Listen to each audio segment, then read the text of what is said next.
confident बारायदों आरो खुसि जादों जे बे आदैया जे आंखौ होनदों जे टिकेटआ मोनोबा जोंनि थाखाय खामानि मावगोन आरो आंबो आंनि तरफनिफ्राय नोंथांमोननो भरोसा होनो नागिरो जे आङो जेला टिकेटआ मोनखांनानै एमएलए जायो नोंथांमोननि थाखाय आं 100% खामानि मावगोन आरो जेसे हागौ सान हर डेडिकेशनखौ आं होगोन दा बेनि थाखायनो आङो नोंथांमोनहा दिनै ज' नुजाफैनो थाखाय खेबसेबाव नोंथांमोननिसिम आं साबायखर बावबाय जोंहा मावनांगौ बहुत खामानि दंबावो दा आङो थांनाय इलेक्शननिफ्राय आरम्भ खालामनानै दासिम आं बेरायनायाव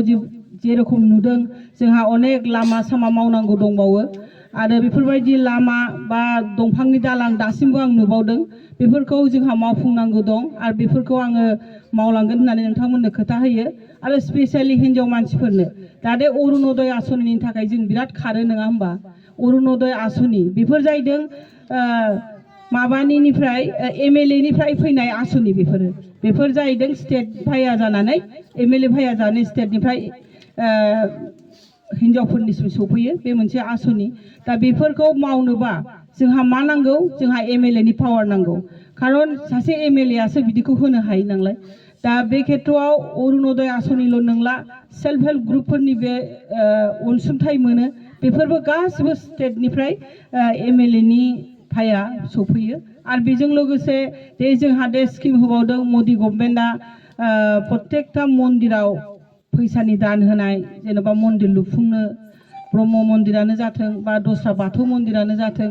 जे मोदायखौ बिसास खालायो बिनि मन्दिरफोरनि थाखायबो दाखालि 1.5 लाख जे थाखा सफैदों बेफोरबो गासिबो एमएलए नि दारासो जाजोबो ओंखायनो सासे एमएलए ना बिराद पावार दं बियो गोसो खालायोबा गोसो होयोबा बिराद खामानि मावलांनो हायो सेन्ट्रेलनि जेसेबां बा स्टेटनि जेसेबां गिदिर फान्ड बा गिदिर आसनिफोरखौ एमएलए नि दारा मावनो हायो ओंखायनो बियो बिराद गिदिर मोनसे पोस्ट आरो बे पोस्टआ खालि पोस्टनि थाखायल' नङा खामानि मावनायनि थाखायसो बाहाय एमएलए जानानै जिरायहैनाय बा आसनाव जिरायनाय बे नङा एमएलए जानानै बेसेबां खामानि मावनो हायो बेसो खोथा दा आङो इलेक्शन दारायोबा नेक्स्ट 5 बोसोराव आं जेसेबां खामानि मावगोन बेनि खामानिखौ नायनानैसो नोंथांमोनहा नेक्स्ट 5 बोसोराव आंनो भट होफिनगोन ओंखायनो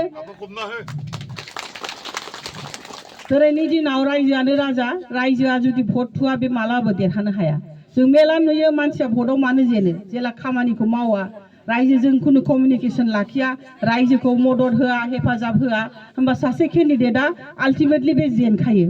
ओंखायनो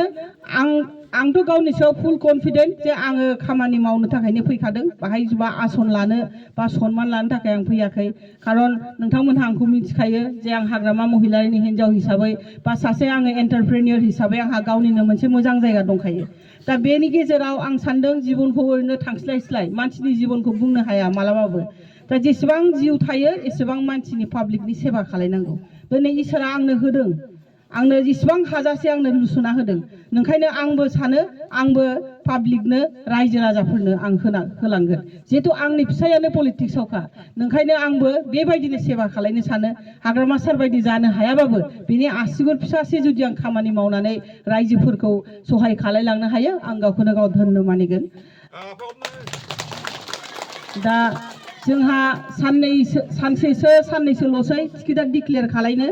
दा टिकेटआ डिक्लेयार खालायखांबानो जोङो एकदमबारे फुरा जरदारैहाय इलेक्शनाव केम्पेइनाव ओंखारनांसिगोन जोंहा बारा टाइम मोननाय नङा आं जेसेबां जेनेबा गावबुराफोरखौबो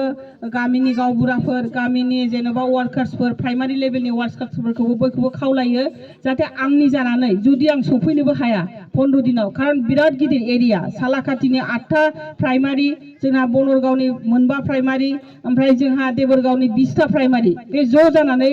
क'क्राझार 3 नम्बर एसटी सीट जादों नालाय ओंखायनो जोंहा अनेक टाइमा खम बेनि गेजेराव बिराद गिदिंनांगौ जायो बे खेत्रआव बयबो दायित्वखौ लानांगोन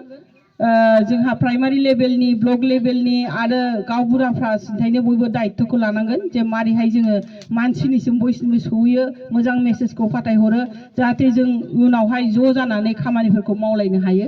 साननायफोरखौ आङो सुफुंजोबनो हायो